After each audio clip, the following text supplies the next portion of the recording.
સ્વામિનારાયણ હરે.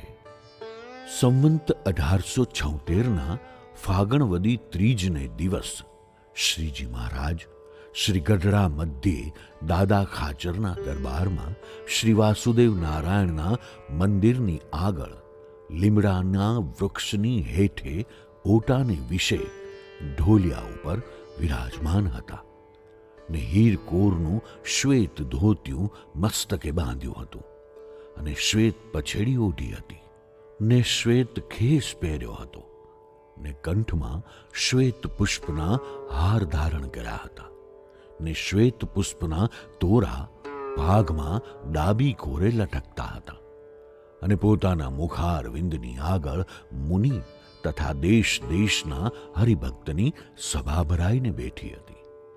પછી મુક્તાનંદ સ્વામીએ પ્રશ્ન પૂછ્યો છે, કામ, ક્રોધ, લોભ તથા ભય એમને યોગે કરીને પણ ધીરજ ડગે નહીં, તેનો શું ઉપાય છે? પછી શ્રીજી મહારાજ બોલ્યા છે, હું દેહ નહીં, હું તો દેહથી નોખો ને સર્વનો જાણનારો એવો જે આત્મા તે છું. એવી જે આત્મનિષ્ઠા તે જ્યારે અતિશય દ્રઢ થાય ત્યારે કોઈ રીતે કરીને ધીરજ ડગે નહીં, અને આત્મનિષ્ઠા વિના બીજા અનેક ઉપાય કરે તો પણ ધીરજ રહે નહીં. પછી બ્રહ્માનંદ સ્વામીએ પૂછ્યું છે, જે આત્મનિષ્ઠા હોય તે અંત સમયે કેટલીક સહાય કરે છે? પછી શ્રીજી મહારાજ બોલ્યા છે, જેમ નદી તરવી હોય ત્યાં તો જેને તરતા આવડતું હોય તે તરી જાય, ને જેને તરતા ન આવડતું હોય તે તો ઊભો થઈ રહે. પણ જ્યારે સમુદ્ર તરવો હોય ત્યારે તો તે બેયને વહાણનું કામ પડે છે.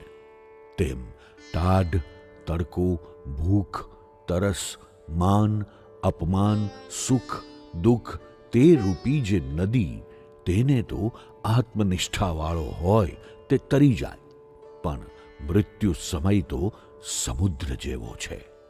માટે ત્યાં તો આત્મનિષ્ઠાવાળો હોય તથા વગર આત્મનિષ્ઠાવાળો હોય એ બેયને ભગવાનની ઉપાસના રૂપી વહાણનું કામ પડે છે.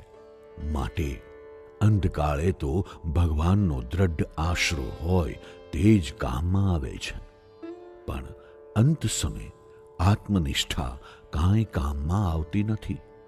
તે સારું ભગવાનની ઉપાસનાને દ્રઢ કરીને રાખવી. પછી વળી મુક્તાનંદ સ્વામીએ પૂછ્યું છે, ભગવાનનો ભક્ત હોય તેને સિદ્ધિઓ આડી આવે છે, તે જેને ભગવાનના નિશ્ચયમાં ડગમગાટ હોય તેને જ આવે છે કે નિશ્ચયવાળાને આવે છે? પછી શ્રીજી મહારાજ બોલ્યા છે, સિદ્ધિઓ તો જેને પરિપક્વ ભગવાનનો નિશ્ચય હોય તેને જ આવે છે, અને બીજાને તો સિદ્ધિઓ ઘણી દુર્લભ છે. અને એ સિદ્ધિઓને પણ એ ભક્તની પરીક્ષા લેવા સારું ભગવાન જ પ્રેરે છે. જે એને મારી ઉપર ઘણું હેત છે કે સિદ્ધિઓ ઉપર ઘણું હેત છે, એવી રીતે ભગવાન પોતાના ભક્તની પરીક્ષા જુએ છે.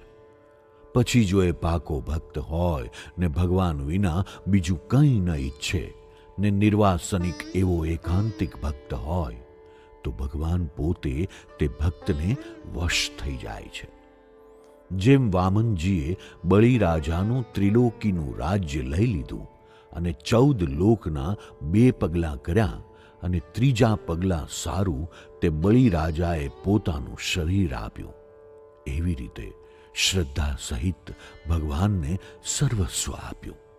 તોય ભગવાને એને વગર વાંકે બાંધ્યો, તો પણ ભક્તિ થકી પડ્યો નહીં.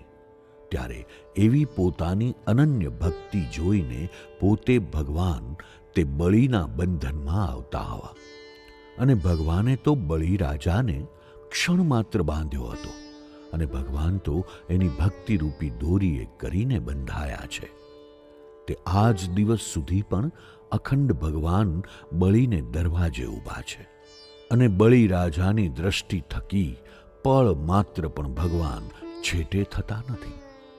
એવી રીતે આપણે પણ બીજી સર્વે વાસના ટાળીને અને ભગવાનને સર્વસ્વ અર્પણ કરીને ભગવાનના દાસ થઈ રહેશું અને એમ કરતાંય ભગવાન આપણને વધુ દુઃખ દેશે તો ભગવાન પણ પોતે વશ થઈ જશે. શા માટે? જે પોતે ભક્તવત્સલ છે અને કૃપા સિંધુ છે, તે જેની પોતાને વિશે અતિ દ્રઢ ભક્તિ દેખે તેને પોતે આધીન થઈ જાય છે. પછી તે પ્રેમ ભક્તિએ યુક્ત જે ભક્તનું મન તે મનરૂપી દોરીએ કરીને બંધનમાં આવે છે. પછી છૂટવાને સમર્થ થતા નથી.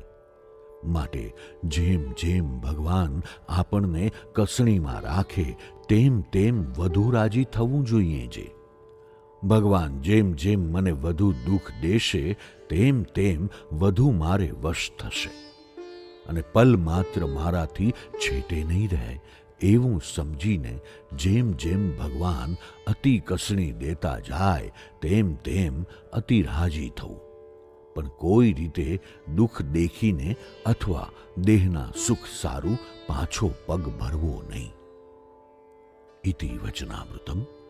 એવી રીતે ગઢડા પ્રથમ પ્રકરણનું 61મું વચનામૃત થયું.